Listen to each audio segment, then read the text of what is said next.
Congressman Mark Green of the House Foreign Affairs Committee. Congressman, good evening to you.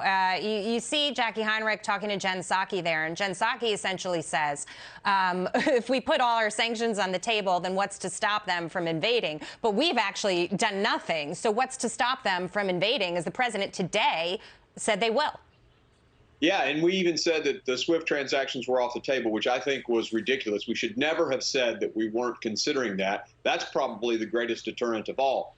I did note from what she said at the press conference today that he was going to stay in Washington, D.C., which means I guess he learned a lesson from his debacle in Afghanistan when he went on vacation in the midst of all that crazy stuff.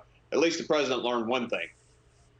Let me ask you about diplomacy, because he kept using that word. He still says that there is some sort of diplomatic solution. And of course, Vice President Kamala Harris traveling to Munich. She's going to lead the delegation there with respect to the security conference. Zelensky's on his way as well. You ask yourself, all these leaders meeting at the 11th hour when we're on the verge of something, you know, potentially really gruesome here, especially with respect to people on the ground within Ukraine. And you ask yourself, you know, hasn't the time for diplomacy passed? Well, I would say diplomacy never ends. Even if conflict begins, you're going to be talking about it. So in terms of the technical question of when does diplomacy end, I would say never. But once the bullets start flying, those sanctions are coming, and they have to be swift. And of course, Vladimir Putin's, you know, his goal here, his concern, what started this all is the potential expansion of NATO. And he's trying to make a bold point here, right? If the president wanted to exercise diplomacy, he could have had conversations with Putin behind the scenes, essentially saying that Ukraine isn't joining NATO and could have tamped down on a lot of this. And so many people are saying, why didn't he do that? Why did he let it get to this point?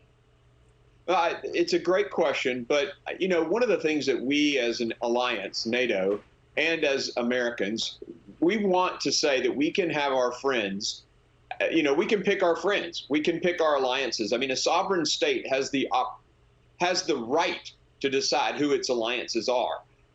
You know, just saying, well, no, we're not going to let NATO in, and oh, Russia gets to tell us who our alliances are going to be. No, I don't think that should ever be on the table. Well, I agree with you, but you could make the argument that there are a lot of reasons not to allow Ukraine into NATO. For example, you know, the corruption that goes on in that country as well. And so I agree with you in the sense that you can't let Vladimir Putin tell you who you can be friends with. But at the same time, there are certain, you know, thresholds and requirements with respect to joining NATO, and Ukraine doesn't meet those. Well, we actually considered Ukraine joining years ago, and because of the corruption, there was some delay. I will say that Ukraine is not the same country as it was in 2014. It's in a much better place. They have a thriving democracy, a very successful transfer of power from the last president to the current president. That country is moving forward.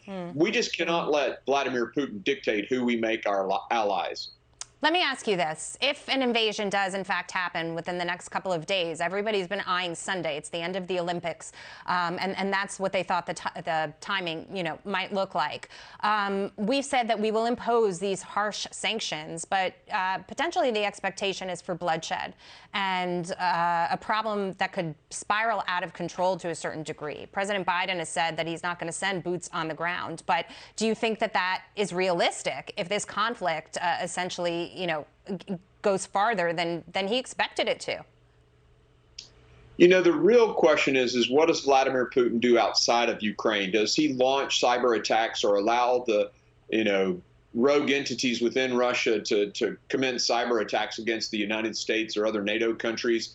We're not going to send American soldiers to Ukraine because we don't have an alliance with Ukraine, and the Ukrainians don't want us to come. I was in Kyiv just a week or so ago, and Zelensky himself said, we don't need American soldiers. We need equipment. So, you know, I don't see that happening.